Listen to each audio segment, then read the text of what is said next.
Welcome to The Shed Wireless, a podcast from the Australian Men's Shed Association, shoulder to shoulder, virtually.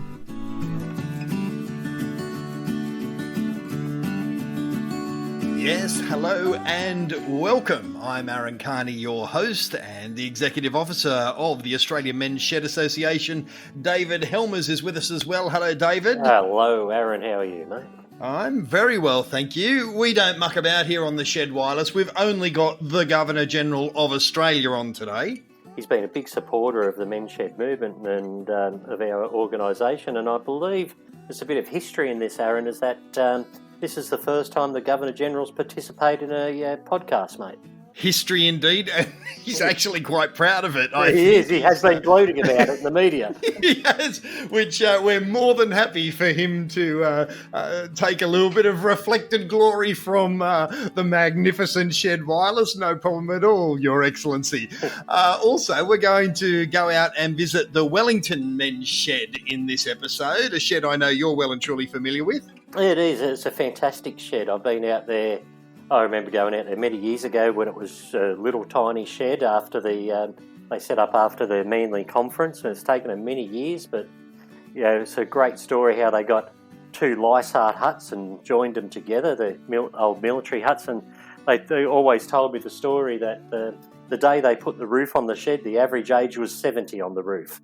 So it's a magnificent story how they put it all together. I look forward to that. Some wonderful servants to that shed, as I know there are right across Australia. Also coming up in this episode, Barry Golding and David will continue their history of Australian shedding. Stu will be along to tell you what Clint Eastwood can teach us about showing gratitude. Rip Woodchip will rip in and nail it as usual, and a whole lot more. But before we go to the Governor-General of Australia, David, I know that AMSA has been, I wouldn't say overwhelmed, but certainly kept on their toes in the last few days because we are at an emerging time in this isolation and lockdown challenge that we all face. And a lot of people are looking for answers. Long story short, everyone wants back in the shed, don't they? They do. And look, I would use the terms overwhelmed, to be honest, Aaron.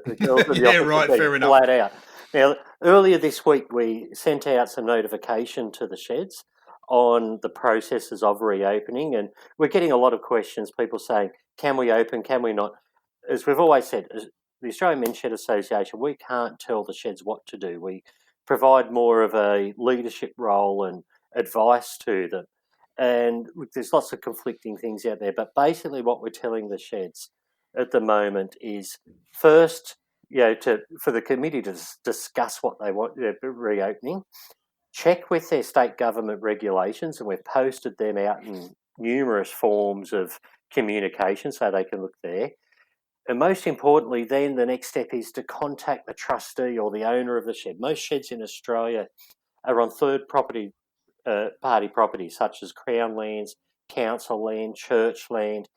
Go to the local council, email them and ask them if they can reopen, because essentially in some areas the councils are saying, hey, all public facilities that we manage are closed until further notice. Some areas are different. So then once they've got that in place, the decision comes down to the committee essentially to make that. As long as it's safe and it's legal to do so, then they can open. They'll be covered by our insurance if it is legal to do so. Then communicate that out to the members. And we've also got out there, and I won't go through it all now, Aaron, but we've got a great guide for the sheds to operational guidelines, how the shed should operate in this time and for the moment. This way we don't have to go back and revise everything once new legislation's come in place. But we understand they're very keen to get back to the shed. I'm keen to get back to the shed.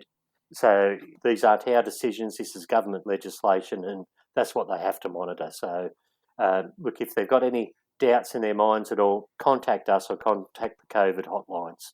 The inconvenient truth of the matter is that we'd really like to be able to send out a one-line email that says, go back to normal on X date, but it just is not going to be that simple, is it?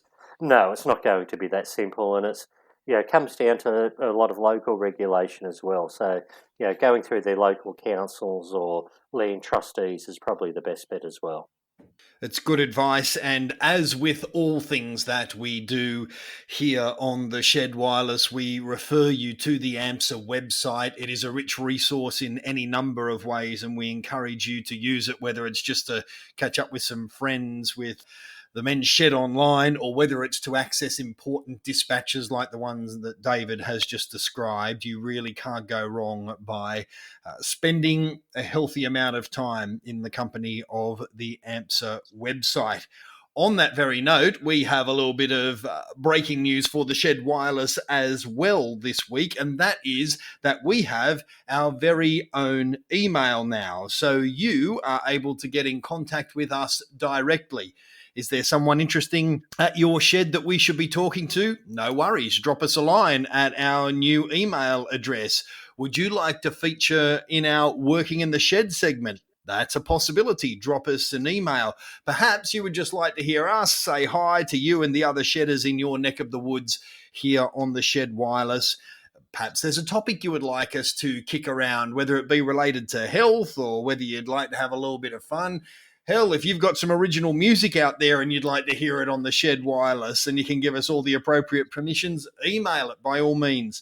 There's plenty of bands and musicians out there in the sheds, Aaron. They're always contacting us, so we'd love to hear from them and promote some of their material. I've been eyeing off one or two tunes from across Australia that might become permanent fixtures on the Shed Wireless, but we shan't get ahead of ourselves. What we will do is tell you how you can get in contact with us, and it is very simple. It is theshedwireless@mensshed.net. That is our new email address, the Shed Wireless. No surprises there. Doesn't matter if it's upper or lowercase. The Shed Wireless, all one word, at mensshed.net. And Men's Shed has two S's in it, men's and then shed. The Shed Wireless at mensshed.net. We would love to hear from you. I would love to be in a position where we are sending regular shout outs to sheds across Australia and across the world for that matter. I was looking at the downloads this morning and we are indeed being heard all over the world. So we'd love to hear from you wherever you are. In fact, if you think you might be our furthest flung listener, then by all means, have a go. See if you can win the imaginary prize. There's a challenge out there, Aaron. You've laid the benchmark, mate. Exactly right. So the Shed Wireless at mensshed.net. You and I need to step aside, good sir, because Her Majesty's representative down under, His Excellency, the Governor-General of Australia, is next on the Shed Wireless. You're listening to the Shed Wireless. I'm delighted now to welcome to the Shed Wireless for the very first time, but I promise it will not be the last time you will hear him on the Shed Wireless, the chairman of the Australian Men's Shed Association, Paul Sladden. Hi, Paul.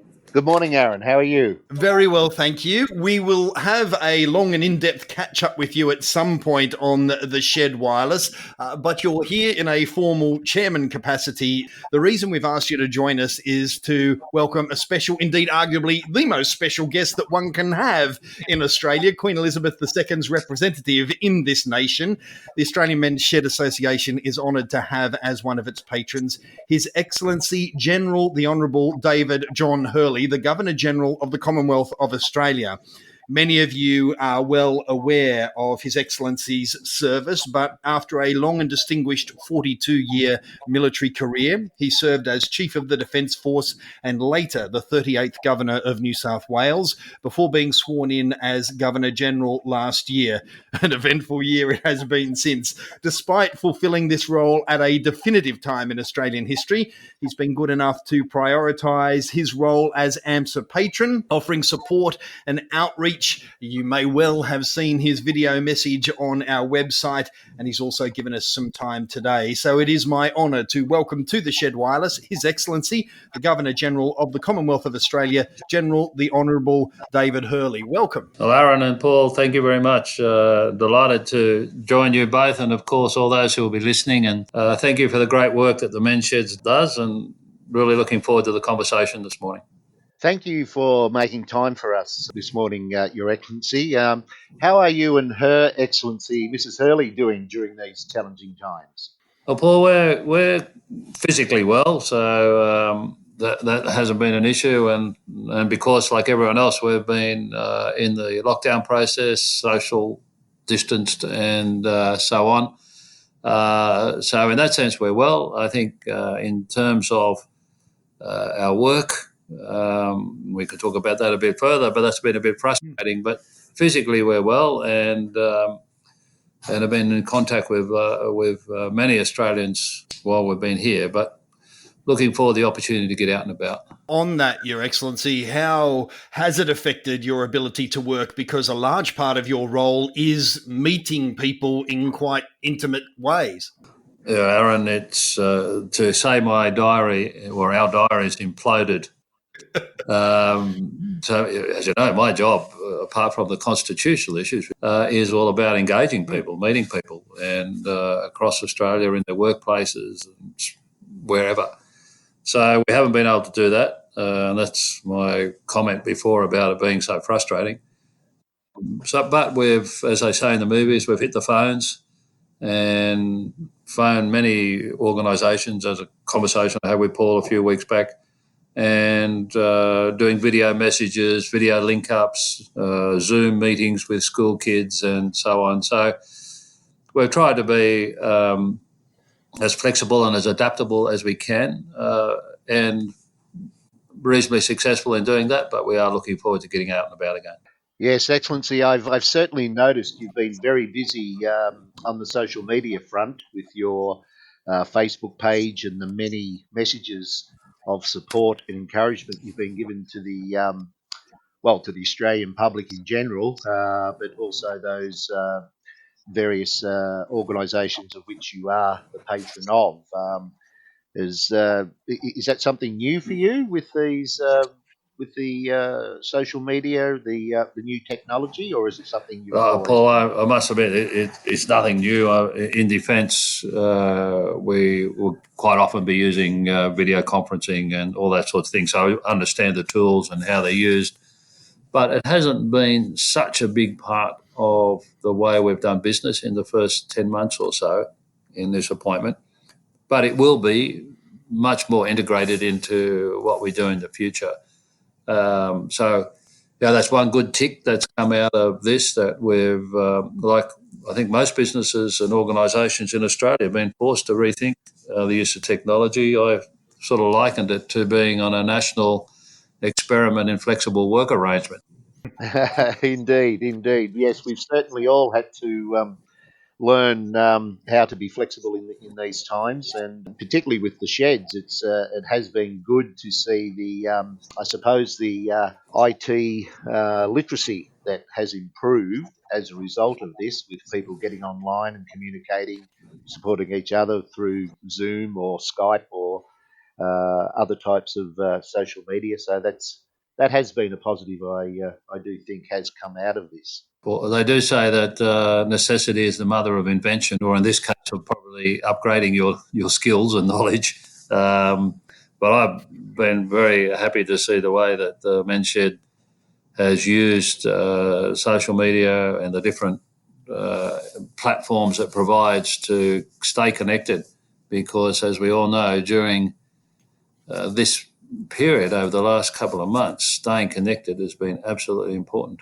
Indeed. Your Excellency, what has been the key message that you have been communicating to Australia, and indeed that you would like to communicate to the shedders who are listening now? Yes, well, I think first of all, try to avoid giving any sort of message that you're looking at this through rose-coloured glasses. It has been difficult on the health level, on the social level, on the economic, and it will continue in at least the social and economic into the future. So I think being candid about that and understanding what the implications of that are for the way that organisations I deal with do their business. You know, if you're a not-for-profit and you rely on an annual fundraising cycle to fund your work, then you are in difficult circumstances at the present time. Many of them are. So my message has been, right, we've got to acknowledge where we are in this, and through that acknowledgement, we start working out, okay, what roles can we play to assist people? So if we're in that age group where Men's Shed, volunteering, have capacity, how do we apply that capacity to help our community? And the men's sheds, I think, will be focused on local community. So what can we do in that sense to help out? And people will understand what their local needs are, I'm sure, by asking. But an important part of the message is also to be encouraged by the character of the people we are. And so over that Anzac period, without going too far in the analogy between war and responding to a pandemic, we need to understand what these things reveal about us. And we are a good people. And I say that in a number of respects, that we will look out for each other. Just look at what happened, that spontaneous outpouring during the bushfires of people. How can we help? Inundating communities perhaps too much at times with goods, but when they realise, okay, how to best channel that, we're very rich in our giving. And so that sort of spirit, I think, has got to be really important here, looking out for those who are doing it hard and how do we help?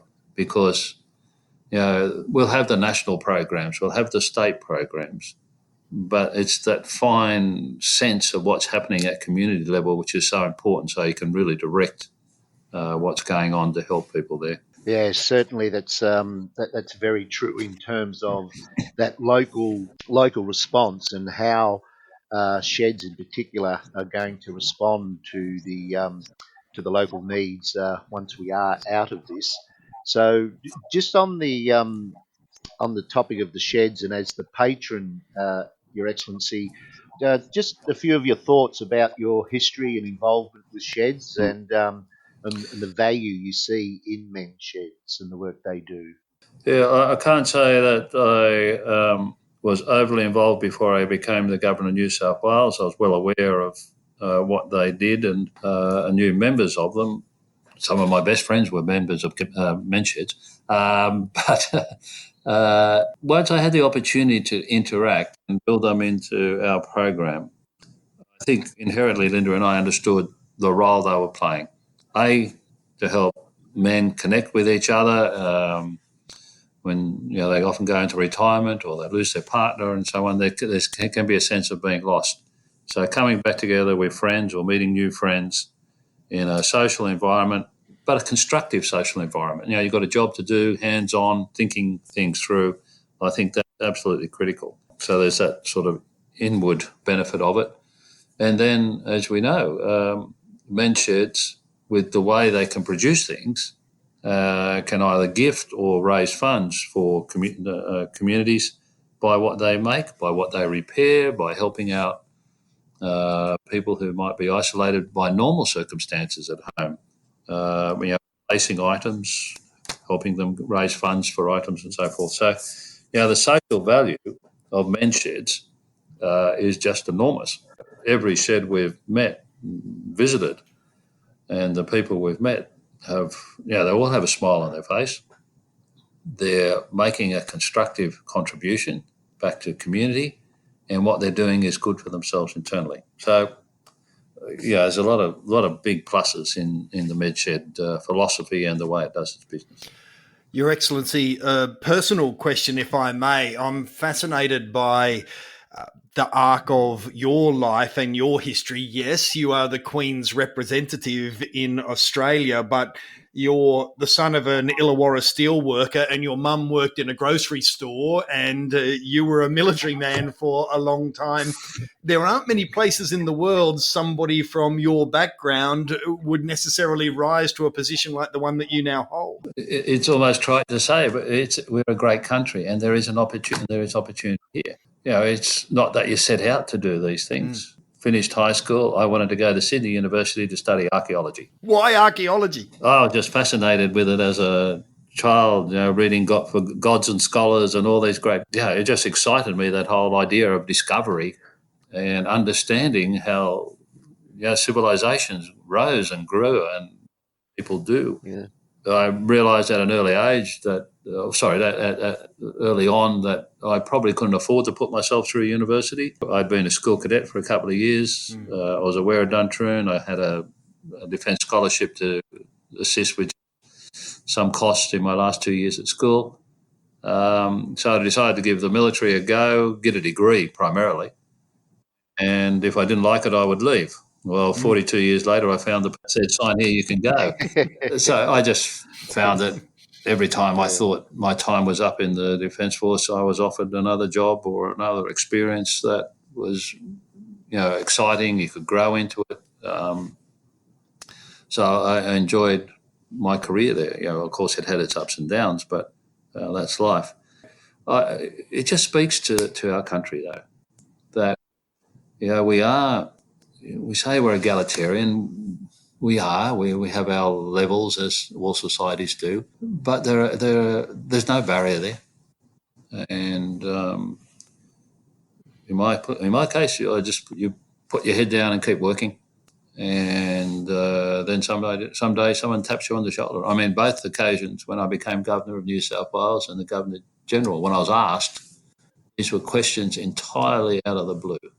One was a cup of coffee with Barry O'Farrell when he was Premier of New South Wales. I thought he was asking me to come along as CDF to talk about access for cruise ships to Garden Island. So I had all my information ready to defend the defence position and the Navy position. And I was asked to become the Governor of New South Wales. And to become the Governor General, I was at work at Government House in Sydney, got a phone call saying the Prime Minister wants to meet with you tomorrow morning.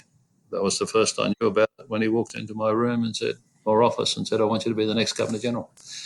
It's a surprising country. It's a great country. So have ambition, have desire, and just get on with your life. You've perhaps partially answered the final question that we wanted to ask you this morning, Your Excellency, with that last answer. But as many people find themselves out of their comfort zone at best, quite distressed at worst across the country, and given all that you have learned in your roles as Governor General and Governor of New South Wales, what enduring message can you offer? What would you like people to take away from listening to this conversation? I think there's a lot of talk about opportunity for change post the pandemic. I'm quite sure what the environment will be in the future, whether we'll have a vaccine or not, and how do you manage opening up Australia to the world again? So all those sorts of big issues are in play. Before the pandemic came, we have problems with homelessness and domestic violence and mental health and issues like that. And no magic wand is going to occur to make them go away. I hope that during the last 2 months, people have had time to reflect about the importance of personal connection, because in many of these issues, root cause is lack of personal connection. People are isolated by whatever circumstances come into their life. A couple of months back now, with an organisation we started called Stay Kind. Be kind in July. Be kind to each other. I think that is a really critical message in the future. There will be people who will be really, doing it really tough in our country. There'll be people unemployed, not working the same hours they had before, for all sorts of reasons, be dislocated from where they may have been before. We've got to keep our eye out for those people from the community to the national level, and build the sort of integrated social response that we need for the situation we're going to be in. I think being on the lookout for each other and doing what we can for each other, and not walking past and saying it's not my job. All of us are going to be in this together. So, and for a while we might be all within the borders of the country for it together. So be kind to each other, look out for each other, do what you can. And for those who are suffering in these circumstances, you will do what you can for yourself, of course. But don't be afraid to just go to somebody and say, hey, look, I just need a helping hand through this for a while, but we'll be right at the end of it. That sort of approach, I think, is nothing to be embarrassed or ashamed about. It's simply acknowledging we could be in difficult times and people need assistance to get them through. That's excellent, Your Excellency. That message really will hit home to our shedders out there. They know that one of the main reasons that they do go there is to get that support. But I certainly agree with you in terms of the change that we will have to have in our society is one that will be a more kind, looking after one another situation. So thank you very much for that, and thank you very much for not only being our patron, but also for your continuing support and for giving us your time today. And we wish you and Mrs. Hurley all the best, and hopefully we can catch up once this in person, once this social distancing situation improves for us all. Yeah, Paul, thank you very much. And I know Linda, if Linda was here, she'd make you all sing. Yeah, no, she loves the men's shed as a whole and each individual, and understands the power of it so much. And best wishes again to everybody who's listening, and to please pass on our best wishes to your other members. Wish you well in the future. I'm having a meeting this afternoon with my staff to see if we can get what I'm calling D-Day, the first day out the door, and get back on our track. So the way we're approaching that is to make a sort of 3-month template, which we'll just put down over the calendar as soon as I can start travelling, with priorities to get to the bushfire-affected communities, get out to institutions, hospitals, organisations that have been assisting in combating the pandemic, which I think is really important.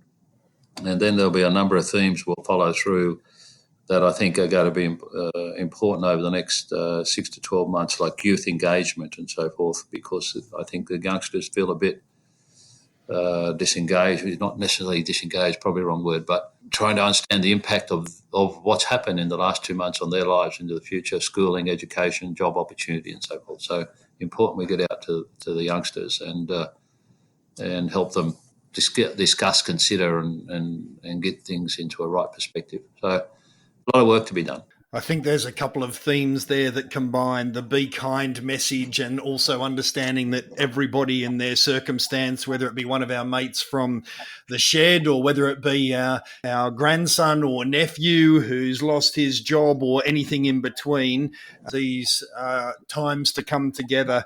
Your Excellency, we are honoured to have you as a patron of the Australian Men's Shed Association, and we're really humbled given how many demands there are on your time that you have been so generous with your time in joining us virtually in this new initiative. We, like you and everyone else, trying to use technology to keep authentic personal connections in this era of social distancing. So thank you for helping us to do that today and for giving us some insight into how you are dealing with the challenges, but also how we might come together as a nation and take on the next phase. Thank you very much for your time today.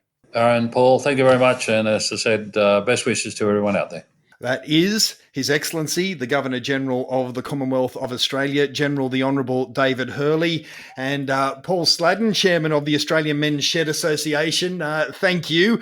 Promise we will have a big, long catch-up about life, the universe and everything here on the Shed Wireless when time permits.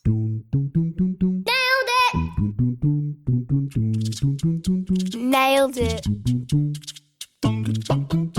Nailed it. Nailed it with Rip Woodchip. G'day, Shedders! Rip Woodchip here. How y'all going this week? Happy Monday to ya. Just kidding. I don't know what bloody day it is. I've been busy this week doing all the little jobs the missus has been setting for me to do around the house, seeing I've been spending so much time at home. You see, each time she thinks of a job, she writes it on one of them little post-it notes and sticks it to the shelf in the kitchen. The first job I got to do is build another bloody shelf because she's run out of room for the notes. So how y'all been going anyway, staying connected? Anyone out there advanced their technological repertoire over the last few weeks? I must admit I am improving as I get better. I must have made about 40 emails this week and about 10 Skype calls. And that's just to the missus in the other room. You see, we're practicing our social distancing. Actually, we've been practicing for a few years now. There's been a bit of activity on the old Shed Online this week. One particular topic sparked my attention. Young Dave Clark from over in South Australia has posted the topic, What activities does your shed cater for? Now, I've been pretty privileged to poke me head into many sheds in me travels, and I've seen just about everything, I reckon, from bandsaws to bonsais and belt makers in the sheds. There seems to be no bloody limit to what goes on in the sheds nowadays. Doesn't seem that long ago we were just about making wooden toys and fixing bikes, using mostly rusty tools that had been donated by Mrs. Jones when old Mr. Jones down the road passed away. But now, geez, we got plasma and laser cutters, CNC machines, laminators and lathes churning out some work that'd be fit for the presidential bloody palace. And now there's even bloody shed bands popping up all over the place. What'll be next, the shed boy band? As long as they don't do the full Monty, I suppose. There's some bloody talent amongst us old fellas, not ready for the shelf yet. Which brings me to another post on there. What to do about getting older. An article all about flipping the script on getting old. 80s is the new 60, I reckon. And the secret of getting older is to stay active in the body and in the brain. Just like I was saying last week. I reckon it's just going to the shed will put another 20 runs on my score. I'm busier now than I was when I was blue collar and learning something new just about every day. Not to mention sharing some of my own talents with some of the other lads. You never know what you can do until you try, they reckon. And I've seen blokes come down to the shed that have pretty much never used a tool in their life. Within weeks of producing stuff on the lathe or something that's fit for show. Bloody near artwork. Kind of the reverse of me becoming a bit of a tech head in my later years, I suppose. Who said you can't teach an old dog new tricks? When I get back to the shed, I reckon I'll be starting up some of them Shed Online for Dummies classes so I can chat with more of me mates when the real shed is offline. So come on, fellas, get on the Shed Online and share some of the goings-on in your shed, or even just what's goings-on in your head. I'll talk to you next week. Chat to you soon, fellas. See ya!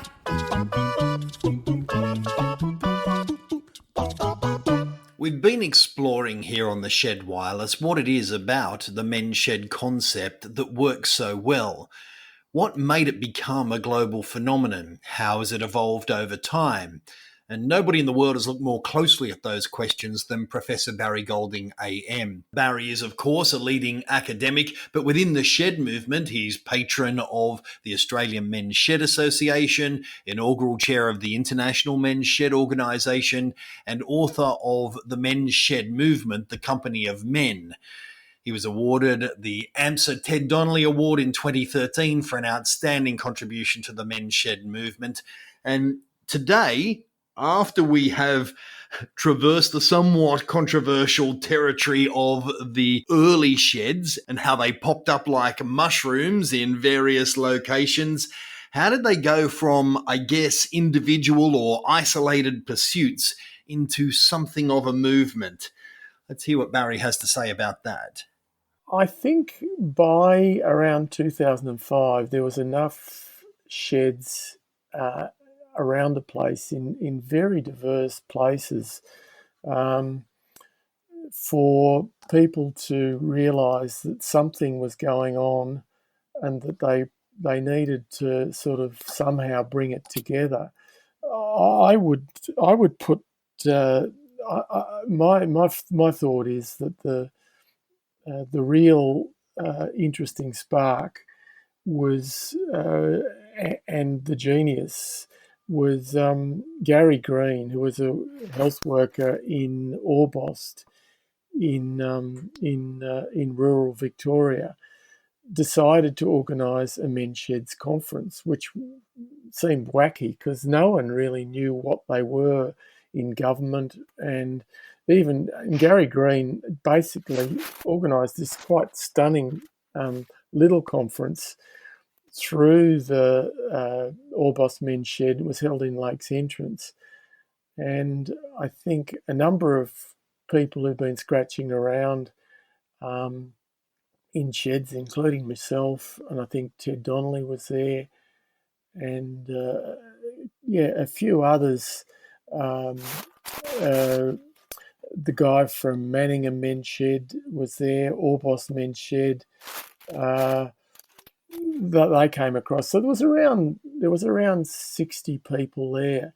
No one had ever really made a list of where the sheds were. So I got a road map. I went down to the BP garage and bought a road map and pinned it on the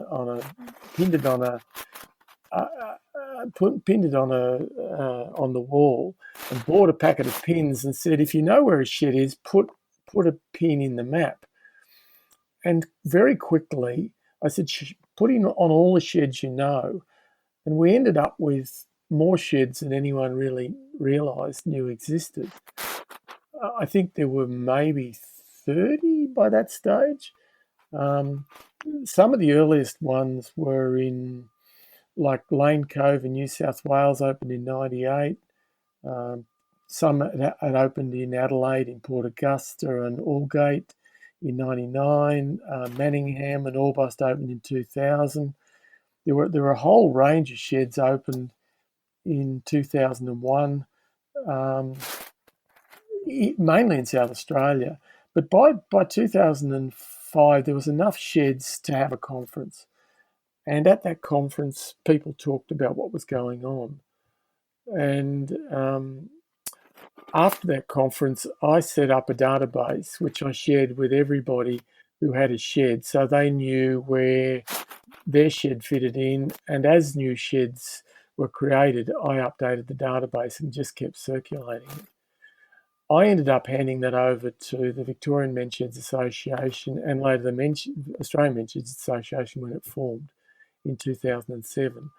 So the Victorian Association formed after the 2005 conference.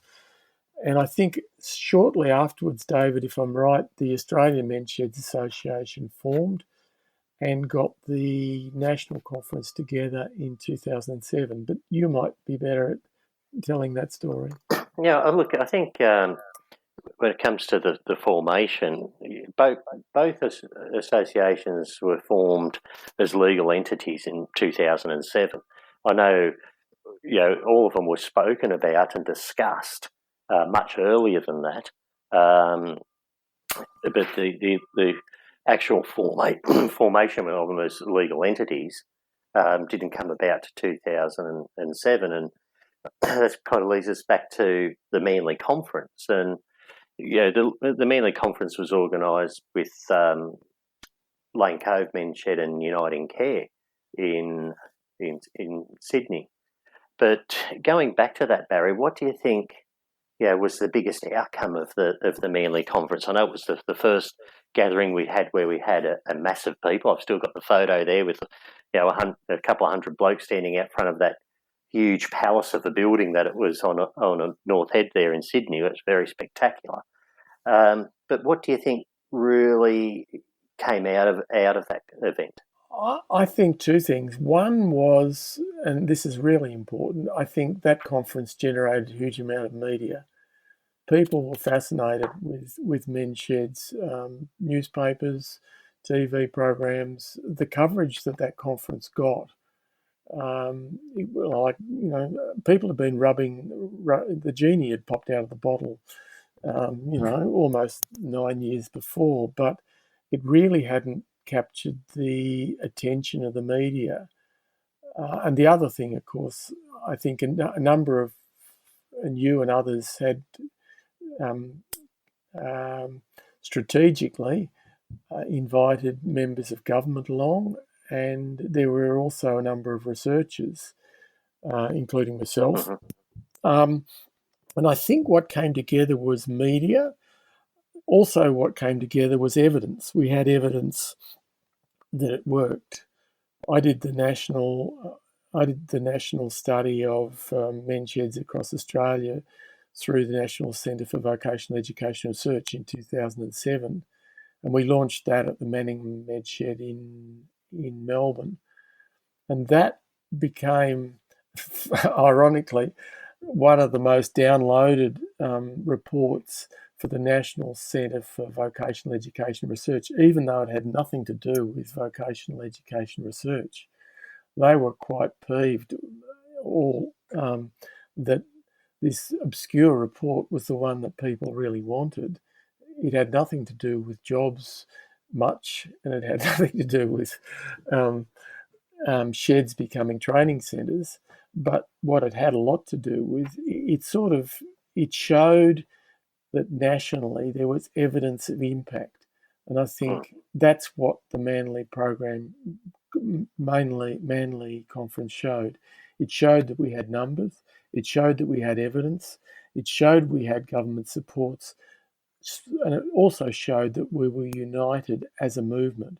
Yeah, look, I think one of the things that came out of it, and I remember, a couple of significant things there was one that showed that unity, and we all started to realise that we were onto something here, and this had a lot of potential.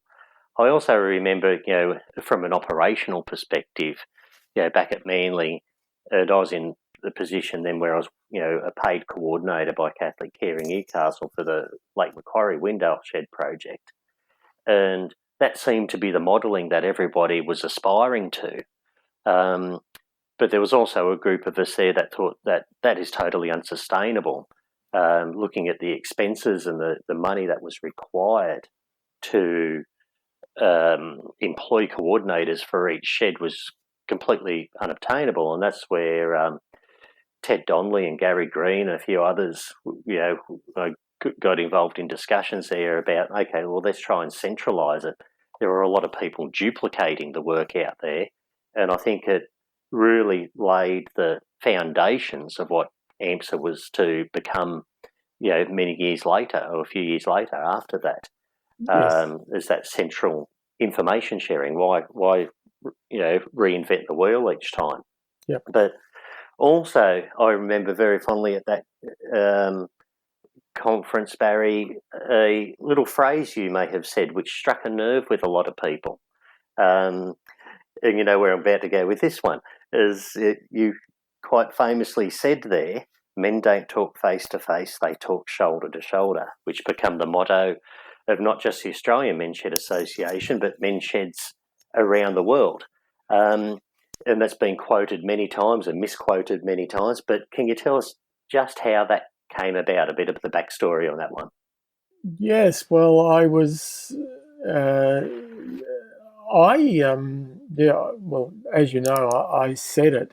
I don't think it was actually in my notes, and it sort of I just pulled it out of the air, and said it, as you say, it has struck a chord. You'll notice that the UK Men's Sheds Association monthly newsletter is called Shoulder to Shoulder, it has been a very powerful motto. I think it was just it was time for a motto, and I think it was you, although it was me that said it, was you that sort of acknowledged its importance and asked me, do you mind us using it? And I'm still waiting for the royalties to come in from the check's in the mail, mate. Well, I'm assuming that the people in the UK will be sending me one at some stage soon too, David. Yes, I'm just checking what 15% of nothing is.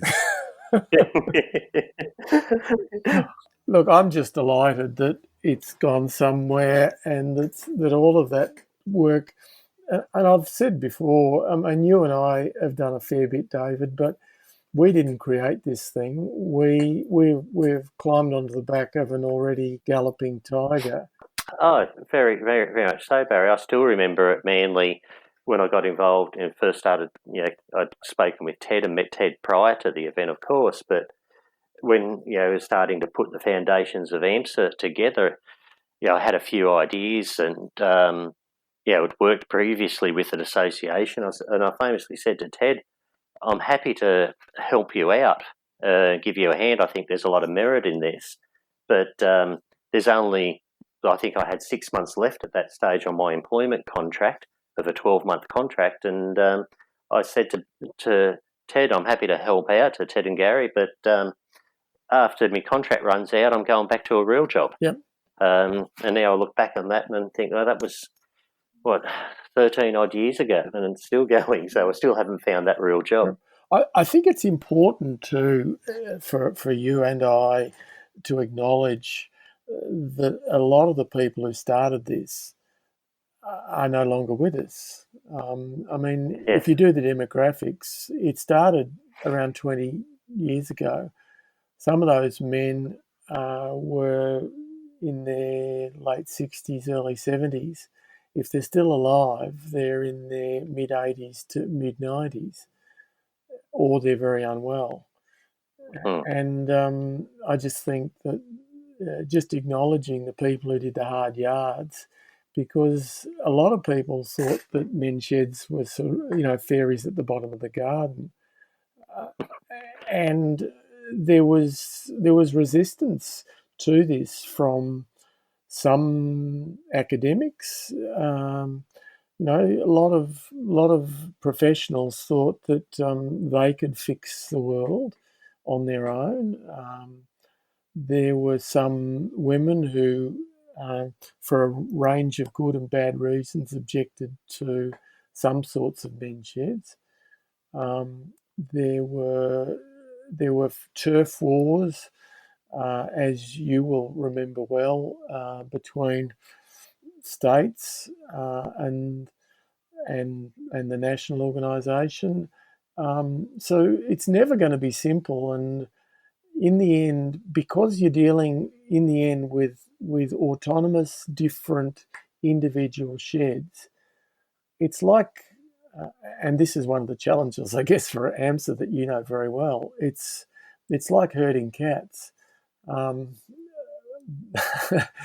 Although it's the one movement, they're all different and they all scatter in different directions. Sometimes they'll run to you, but sometimes they'll run away from you.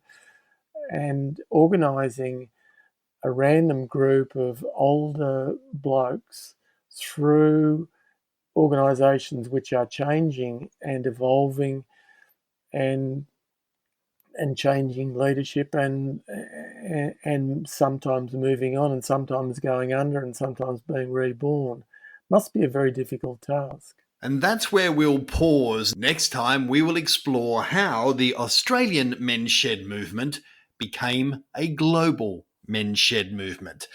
That's next time with Barry Golding. Staying strong, staying sharp, and staying healthy with the Shed Wireless. It's a quote from the great Clint Eastwood. Do you feel lucky, punk? Well, do you? We want to talk today about gratitude, finding reasons to be appreciative even when things at first glimpse might seem pretty grim. And we're joined, as always, by Stuart Torrance, Men's Health Project Officer for AMSA. Do you feel lucky, punk? I don't know, Aaron. You've got me worried now. You know the movie and the famous line, right? I do. Yeah. So he doesn't say that. I looked it up. What he actually says is, you've got to ask yourself one question. Do I feel lucky? Well, do you, punk? Yeah. That he does, yes. Isn't it funny how we remember things different ways? Yeah, there's apparently Darth Vader never says, Luke, I am your father either. So I went down the internet wormhole this morning, surprised to say, about movie quotes. I'm surprised you're back. No, I'm full of gratitude to be back because that is today's subject matter. Do you actually have a mechanism or a process or a habit where you regularly practice gratitude? I do, Aaron. Funnily enough, I've had depression in the past and anxiety creeps up on me every now and again. And what I've found is going and checking out things like Pinterest and YouTube and looking up random acts of kindness and restore faith in humanity posts. Oh, how interesting. And at the end of it, I usually feel sort of calmed down and revived, but also fortified is the word I'm looking for. And resilient. So, it restores faith in humanity through myself and through just doing that exercise. Are you happy to talk about the anxiety stuff for a minute? Yeah, no problem. So, what does it look like when you say it creeps up on you? How obviously you've been on a journey where you're a bit more self-aware of it now. You identify it when it's tapping you on the shoulder. So, Hmm. what happens in that moment?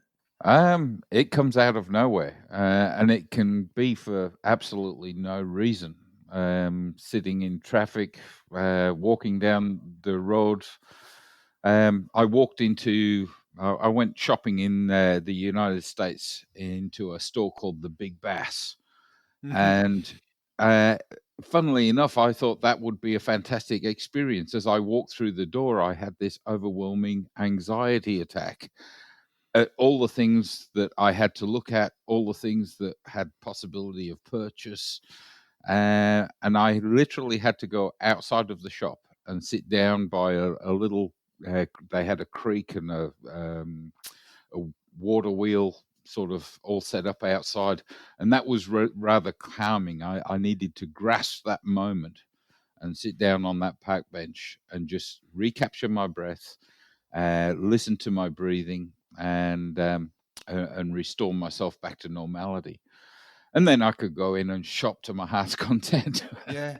Why do you think that happens? Is there any rationality to it? Is it something that's happening biochemically inside you beyond your control, or is it triggered by something externally? What do you think's going on? Well, all my life I've been a very happy-go-lucky, talkative, engaging sort of person. Never had a problem, and I used to smoke very heavily. And I wanted to stop, and I went to see my doctor, and he gave me a drug, and basically it opened Pandora's box for me. So whilst it helped me stop smoking, it also caused a massive black hole that I couldn't climb out of. Fortunately for me, my wife noticed that something was going wrong, and she packed me off to the doctor for my annual checkup, the first annual checkup I'd ever had. And I went in, and the doctor asked me numerous times what was going on. And I told him, I said, oh, that's right. I've got to tell you I'm depressed. My wife said so. And that started the consult. And in a very positive fashion, he basically pointed out the drug that I'd been taking. One of the side effects has the possibility of causing depression. So he says, we have to wean you off that. Here's another drug that pushes you in another direction. So he put me on that. And 3.5, 4 years later, I'm now drug-free and not taking either of them. But I still, every now and again, get these anxiety attacks that come over me. And I've learned how to recognize them and how to cope. I appreciate you sharing that story with us all. No worries. How did you discover this online solution? Because it seems very simple and very effective, and might I say, particularly accessible if we're in isolation or the other circumstances that many people find themselves in right now. It's a pretty available option. How did you get onto that? By accident, like everything else. Yeah, right. I was literally on Pinterest one day and not having any particular symptoms or anything like that. But what Pinterest does is it looks at the things that you search for and look for, and then gives you other alternatives to have a look at. And it expanded my obvious previous search features to include the restore faith in humanity. And I started watching some of those clips, and I could feel tears rolling down my cheeks, and I could feel a warmth in my heart. And I went, this is a good thing. What I've just done is a good thing. I feel like it's touched a nerve. So the next time I started to get anxious, I literally turned on my laptop and went to Restore Faith in Humanity. And instead of random acts of kindness pops up. And I watched a few of those clips and restored myself just by watching those clips. It's good. Fantastic. Just for the benefit of people who may not have heard of Pinterest before, it's like the word interest, as in interesting. It's like the word interest, but with P in front of it. And there is a reason for that, because it's originally designed as a pinboard kind of thing. But if you're going into your search engine, just put in interest, but with a P in front of it, and you'll be off to the races, won't you? Yeah, but you might not come out. You might not come home. It's that before you know it, it's that it'll be wormhole. Clint Eastwood. It's that wormhole you went down this morning. Absolutely fascinating. It's interesting. Gratitude in my life is also practiced, but in a slightly different way. I have a young family, and because of the temptations of modern narcissism, social media and projection, and everybody's the center of their own universe and all of that sort of thing, we tried to come up with a way to get the kids and ourselves out of ourselves and take a moment to be mindful of our circumstance. So every night when we sit down to dinner, and we would be sitting down to dinner together probably 19 nights out of 20, certainly 20 out of 20 at the moment. And we go around the table and do who's in your thoughts and something that you're thankful for. And it's quite cute when the 5-year-old does it, and it's something different when the 12-year-old does it, and it's something different. Sometimes we even do it passively aggressively, and to say if we think the kids have been treating us shabbily, I'll mention a special effort that their mother has made or something like that. But it's a really interesting exercise in just for a minute or two every day, we get out of our own self-important universes and find some reasons to be thankful. I love the fact that you sit down to dinner. Well, it's something that we value.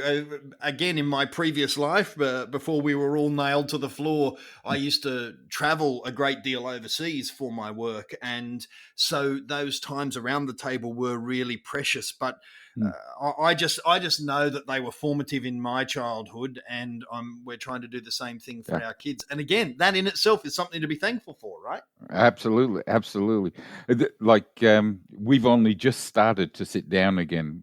We were one of these families that used to get our dinner, put it on a tray, sit down in front of the telly, and we were all off in our own worlds with our own little electronic gadgets. But just recently, my oldest son and his fiancée moved back home, and we found ourselves sitting at the dinner table talking about our day. And I do admit it makes me feel good to listen to my son and his efforts in creating the life he plans for his future wife and himself. It's good. Yeah, that's really good. And apart from anything else, it's very easy to get wrapped up in your own narrative, as they call it, the stories that you tell yourself and the picture that you paint of your own life. And you just realize that everyone's on their own journey, aren't they? They are. But then again, our own journey can include others. And I'm just thinking here of things like volunteering, which is what the sheds are all about. Everybody within a shed is a volunteer. But research has actually shown, the Australian National University did some research, that volunteering 2 to 4 hours per week can increase the benefits to your health by over 10%.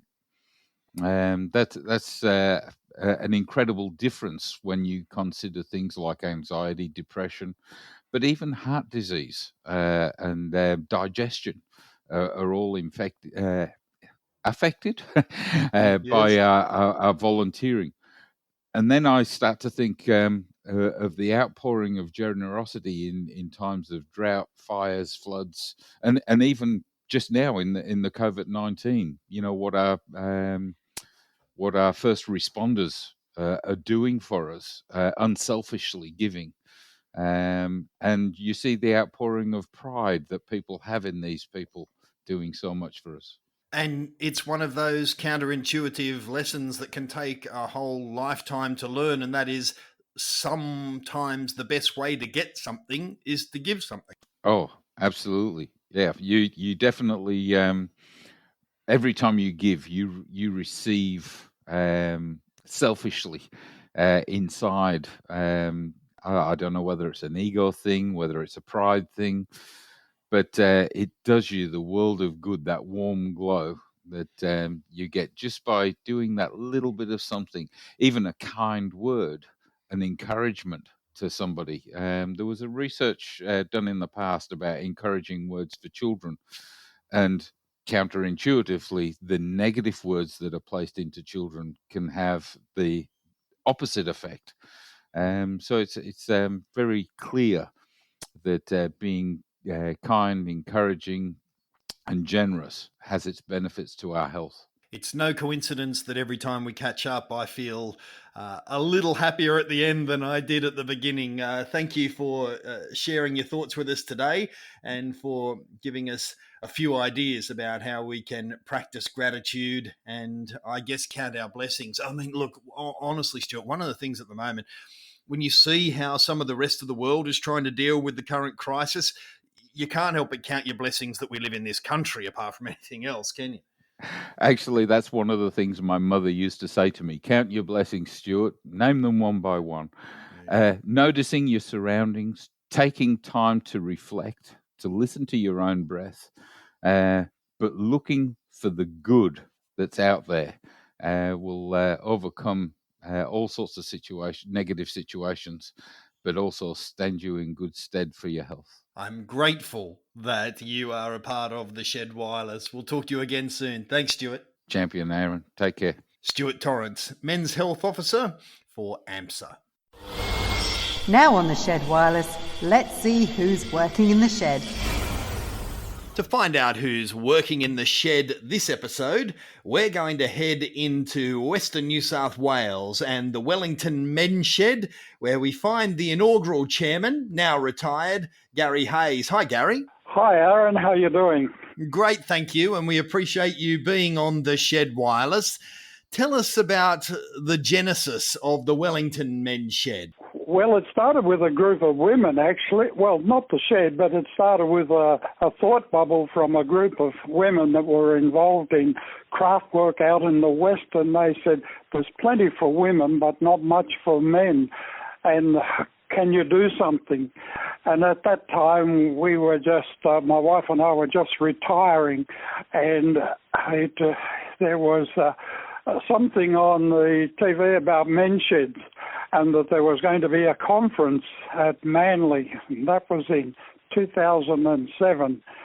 And so my wife and I went to that conference, and we learned a lot about men's sheds and thought, this is just the thing that Wellington needs.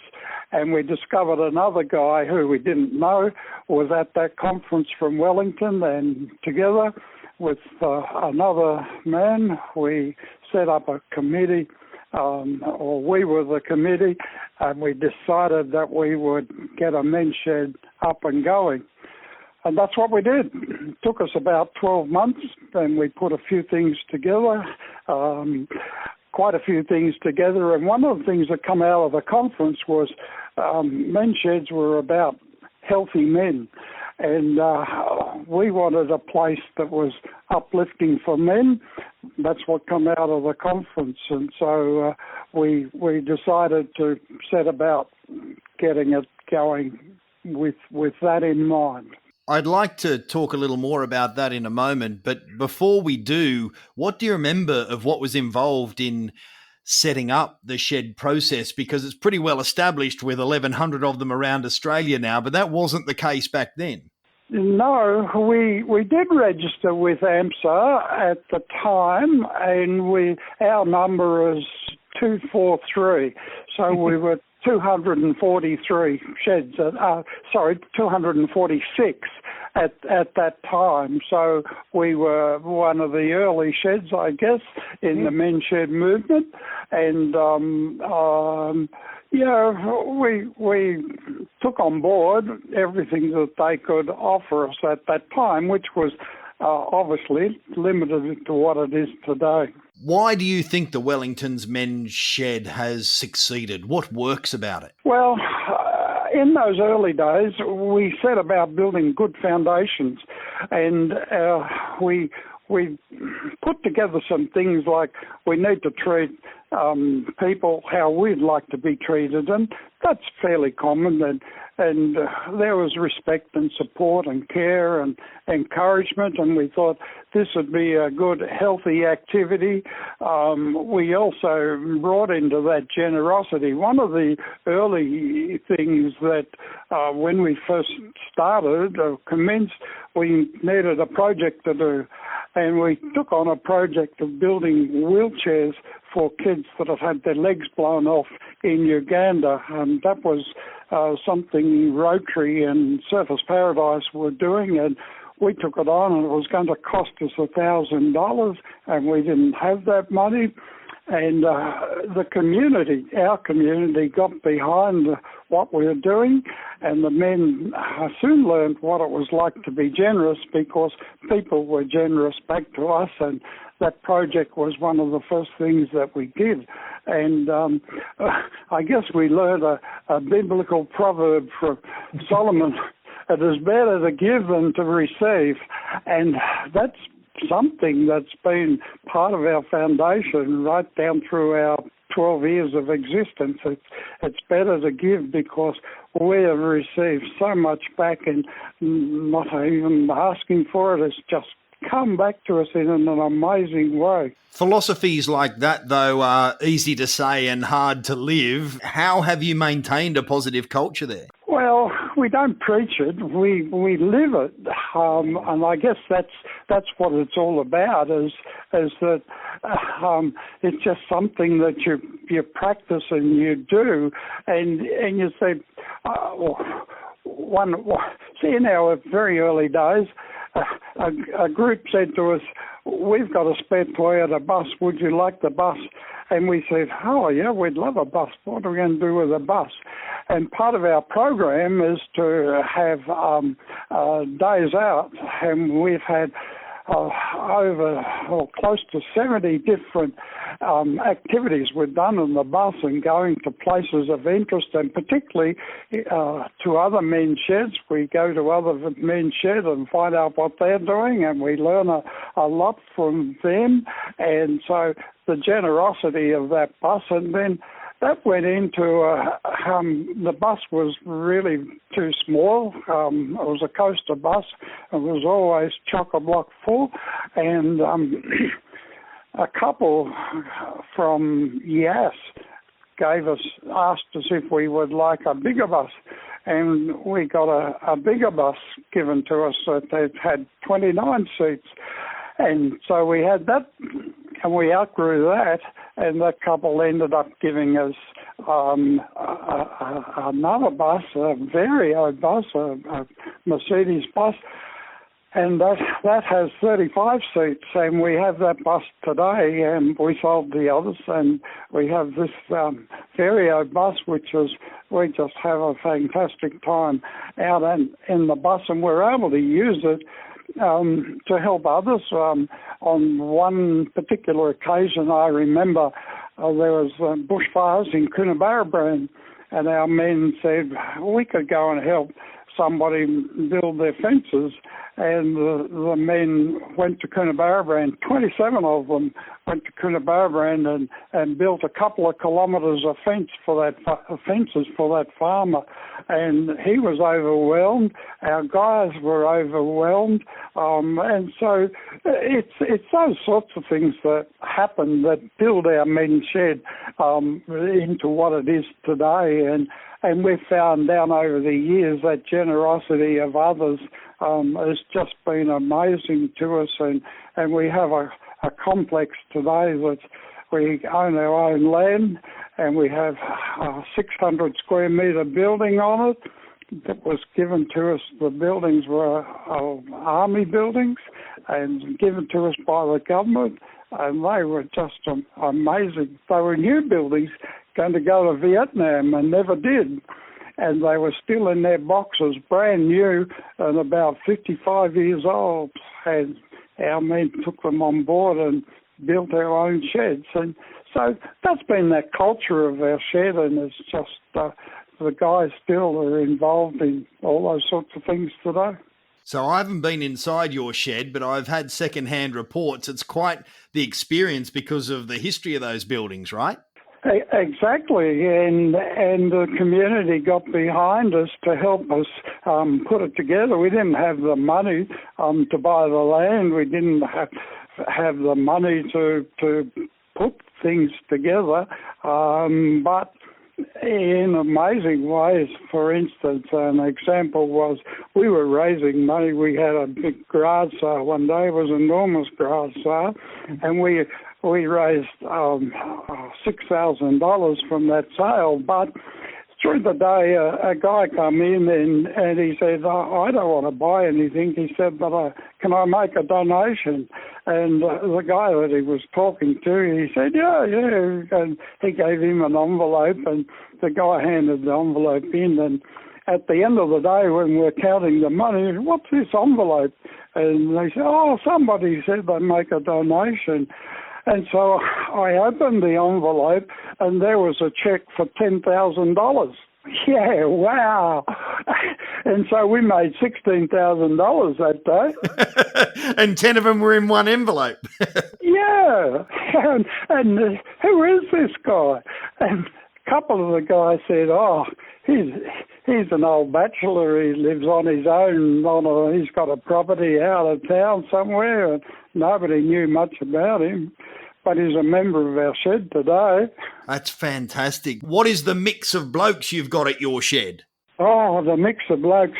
You can go from sort of rural workers, one of our guys, he used to work on a quail farm. And that was most of his life, working on a quail farm, just looking after quails and that sort of thing. And you can go right through the whole spectrum of another guy makes glasses, another guy was the engineer for Smith's Chips for about 30 years. We know how to make Smith's Chips.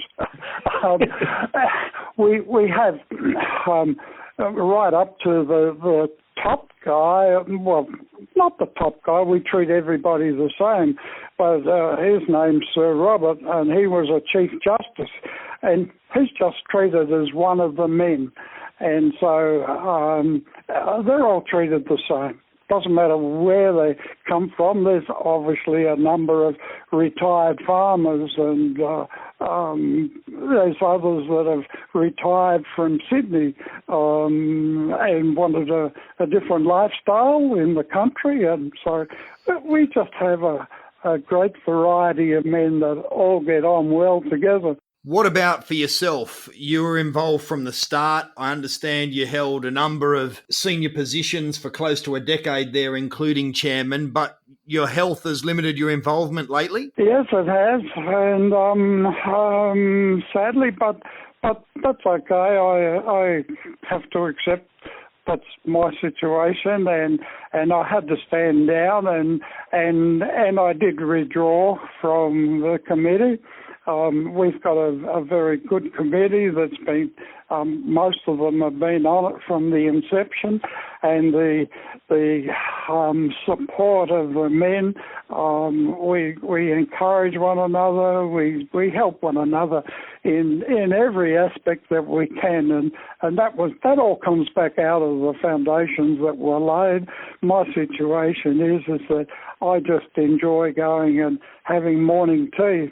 In fact, most of the guys would say the best activity in our shed is morning tea. And morning tea is a great time of friendship, and you wouldn't know what's going to come out at morning tea time. And there's all sorts of stories, and with this cross-section of men, they get on well, and they just enjoy each other's company, and that's what makes our shed the shed that it is today. If a shedder's listening to this, maybe looking to start up a new operation, or it might be established as long as yours has been, it might be number 220, what have you learned from your time in the shed? What wisdom can you share with other shedders? Well, let's say, first of all, every man has a story. And with every man having a story, we're all different. And so every Every community has different sorts of men or different backgrounds of men, and they all have their own individual stories, so they're all different. And then every shed is different, and there's no two sheds the same, even though we're about 50 kilometres from Dubbo. But we are nothing like what the Dubbo shed is like. Even though we're in a rural area, we're totally different. And so starting up, you have to look at the sort of men that you have and what their backgrounds are and capabilities and what you might do. And they might not necessarily do what a lot of men's sheds do, but they can do other things. And I did hear about a shed in Victoria, and they had 3 small communities that come together, and 2 nursing sisters used to take them out in a bus once a fortnight. And that was their men's shed, 3 small communities going out on day trips in a bus once a fortnight with these 2 nursing sisters. So, there's all sorts of options that you can build a men's shed, and you have to look at what is needed in your community and how best you can do it. That's what we discovered, and we found a niche in our Wellington community, and we have fantastic support from our community. Thank you so much for sharing that little bit of wisdom and the story of the Wellington Men's Shed with us. You stay strong and healthy, look after yourself, and thanks very much for being on our Working in the Shed segment on the Shed Wireless. Thank you, Aaron. It's my privilege.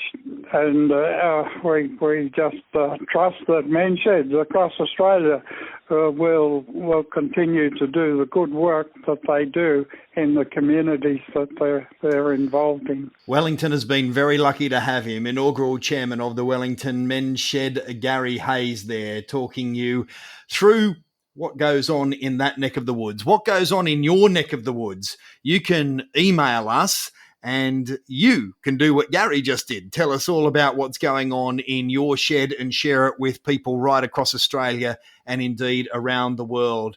Drop us an email. We'll send you a shout out. We might even give you a ring and have a yarn on the Shed Wireless. The email is theshedwireless@menshed.net. The Shed Wireless at menshed.net.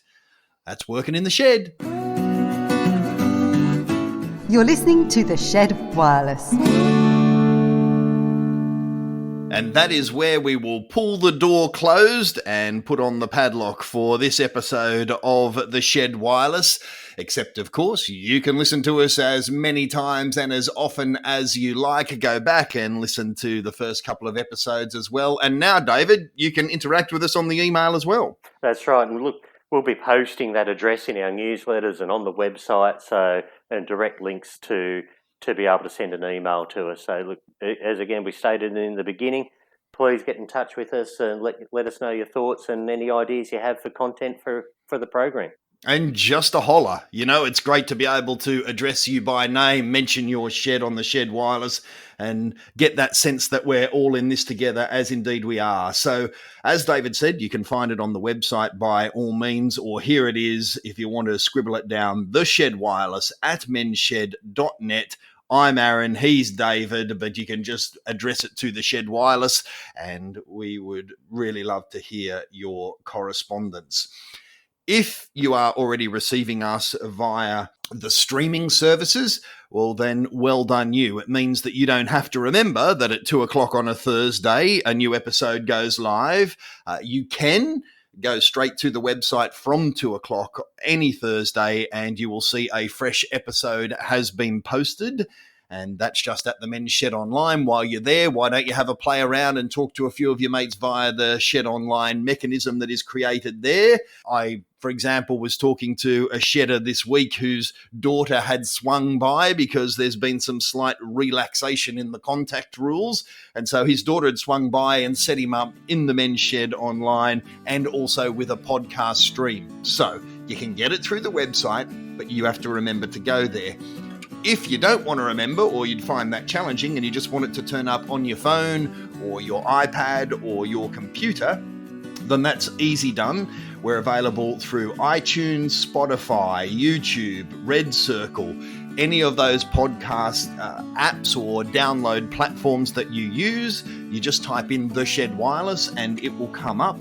If you enjoy it, please subscribe, because that means it'll come to you automatically all the time. You can also write a little review on there. It only has to be 3 or 4 words, and you can give it a star rating as well. The reason why that matters, it's not to stroke our ego, but the magic machines inside the system take notice of the ones that get good reviews, and they think, someone else might like to see that, and it will spread the Shed Wireless far and wide and make it easier to find. Of course, there's also the old school, old-fashioned way to do things, and that is just tip a mate into it. Ring them and tell them how to find it. You can email the forward to them, however you like to do it. What we're trying to do is make the barrier to entry as low as possible so that there's no excuse not to come and hang with us at the Shed Wireless. Thank you very much, David. We'll see you soon. Thank you, Aaron, and we'll speak next week. We will indeed, and thank you, Shedders. Stay safe, stay strong, and we'll see you the next time we gather next to the Shed Wireless.